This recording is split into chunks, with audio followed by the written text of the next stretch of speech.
Moscow में जो हमला हुआ है, जो ड्रोन अटैक हुआ है, उससे जुड़ा एक सनसनीखेज खुलासा हम आपको दिखाने जा रहे हैं। रूस यूक्रेन वॉर जोन में वो हो गया जिसके बारे में टीवी 9 भारतवर्ष ने आपको पहले बताया था।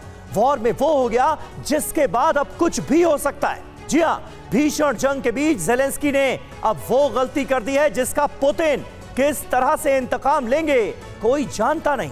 मॉस्को पर यूक्रेन ने अब तक का सबसे बड़ा हमला किया है। यूक्रेन ने एक साथ 32 ड्रोन से अटैक किए हैं। यूक्रेनी ड्रोन पहली बार पुतिन के प्राइवेट पैलेस तक पहुंच गया। अगले 1 घंटे में मॉस्को पर हुए हमले की पूरी डिटेल आपके सामने होगी। साथ ही ये भी बताएंगे कि इसके बाद पुतिन का एक्शन क्या हो सकता है।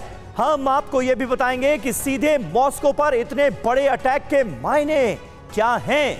लेकिन शुरुआत इस वक्त की बड़ी खबर के साथ कर रहे हैं। मॉस्को में ड्रोन अटैक पर यह सबसे बड़ी खबर टीवी 9 भारतवर्ष आपको बता रहा है।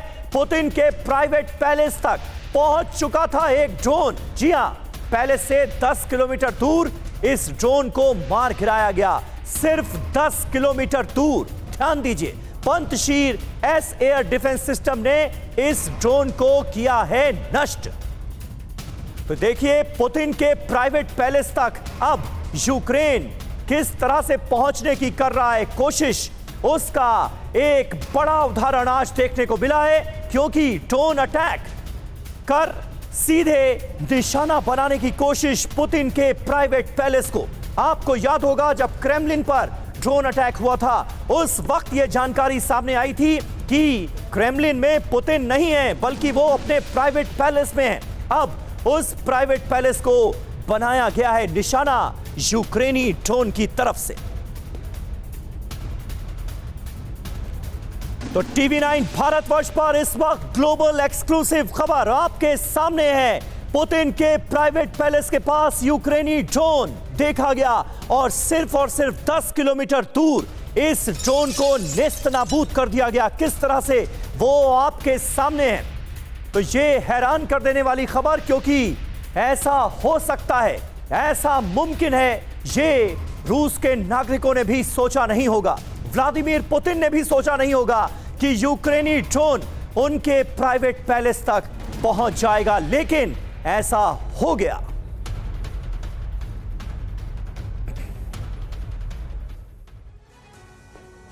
तो हैरान कर देने वाली यह खबर है, ज़ेलेंस्की के टारगेट पर है पुतिन।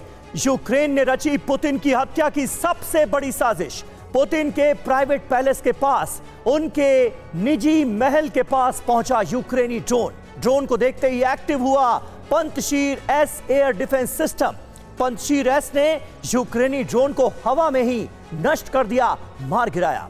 प्राइवेट पैलेस से सिर्फ 10 किलोमीटर की दूरी पर ध्वस्त हुआ यूक्रेनी ड्रोन। यह जानकारी हमें मिल रही है। पुतिन की हत्या की सबसे बड़ी यूक्रेनी साजिश इस तरह से कर दी गई नाकाम। हमारे साथ 2 खास मेहमान जुड़ रहे हैं, जल्दी से उनसे आपका तारुफ करा दें। डॉक्टर राजीव नयन हमारे साथ मौजूद हैं, सीनियर रिसर्च एसोसिएट हैं IDSA के। वो थोड़ी देर में स्क्रीन पर आपको नजर आएंगे। एस डिन्नी साहब हमारे साथ जुड़ चुके हैं, रिटायर्ड कर्नल हैं।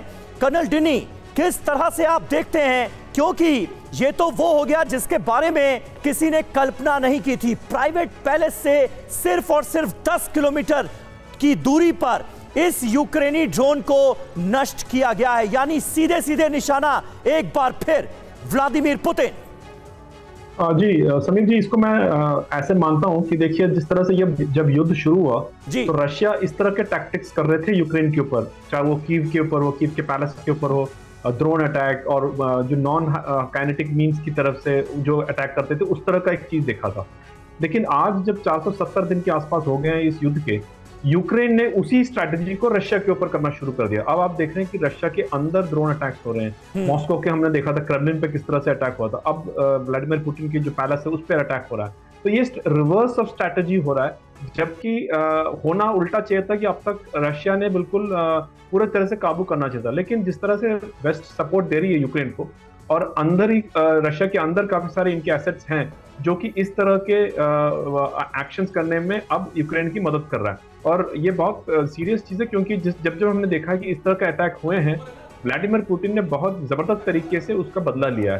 तो मेरे ख्याल से आने वाले दिनों में एक जबरदस्त अटैक कीव पे या बाकी जो जगह है यूक्रेन में, वहां पर हम एक्सपेक्ट कर सकते हैं। नहीं, लेकिन डिनी साहब, ये बात आपको हैरान नहीं करती कि रूस जैसे ताकतवर मुल्क के पास ऐसा कोई एयर डिफेंस सिस्टम नहीं है कि वो यूक्रेनी ड्रोन्स को मॉस्को में आने से रोक सके? क्योंकि सिर्फ और सिर्फ मई महीने की अगर बात की जाए तो ये तीसरा ड्रोन अटैक है। इसमें प्रॉब्लम क्या होता है कि समझ लीजिए कि ये ड्रोन्स को एक बहुत छोटा सा होता है, तो उसको स्मगल करके अंदर लेके आना या उस तरह से कोई बड़ी बात नहीं है। और जब उसको लॉन्च करते हैं तो उसके अंदर एक क्लोज सिक्योरिटी रहती है। जैसे हमने देखा था मॉस्को में भी जिस तरह से अटैक हुआ था, तो वहां पर उसके जो एयर डिफेंस सिस्टम है उसने न्यूट्रलाइज किया था। लेकिन अंदर तक लाना, मॉस्को तक लाना या पैलेस के पास तक लाना इतनी बड़ी बात नहीं है, क्योंकि जैसे मैंने पहले कहा, वेस्ट के कल्टिवेटेड एसेट्स आज की तारीख में रशिया के अंदर है, जो कि व्लादिमीर पुतिन को असैसिनेशन या एलिमिनेट करना चाहता है, तो उनको यूटिलाइज कर रहे हैं। लेकिन अभी तक Russian air defence system close support में कामयाब हुआ है, और अगर कल को ये एयर डिफेंस सिस्टम फेल होता है तो फिर शायद एक मैसिव डायरेक्शन बदलेगा इस युद्ध का। ठीक बात है, लेकिन कर्नल डिनी, इसका अंजाम क्या हो सकता है? इसका अंजाम यूक्रेन क्या भुगतने के लिए तैयार है?